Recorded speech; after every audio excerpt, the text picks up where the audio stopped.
Usa ka dakong sepak takraw tournament ang nakatakda nga ipahigayon sa Davao City sanglit na sa 40 ka mga team ang musalmot sa 2026 pulong sepak takraw kadayawan tournament karong Agosto 21 hangtod 22 nga ipahigayon sa Davao City Recreation Center. Sumala pa kay Jay Villarica ang Chief of Staff sa opisina ni First District Representative Paulo Duterte kinsa may nag-organisa sa mong torneo abli kini sa tanang mga Davaoenyo nga nag-edad og 16 anyos pataas og libre ang registration.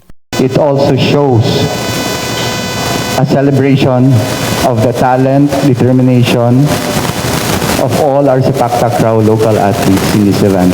Sumala pa sa tournament director nga si Joey Libaton, kinsa nagbutyag nga maong torneo may pinakadako nga tsansa nga mapakita sa mga sepak takraw players nga mga Davaoenyo ang ilang mga abilidad. Sepak takraw is isa sa pinakanindot nga dula gyud. So gi-encourage nako tanan mananaw sa August 21 and 22 sa Almendras Gym. Nasayran nga nagkantidad og 50,000 pesos og trophy ang madaugan sa champion, samtang 30,000 pesos og trophy usab alang sa second place og 20,000 pesos usab alang sa third place. Gilauman nga pinaagi nining maong kompetisyon, mas mapaligon pa ang panaghiusa sa mga kabatanunan, pinaagi sa sports ug madiskubre ang mas daghan pang mga talento sa syudad sa musunod pang mga torneo.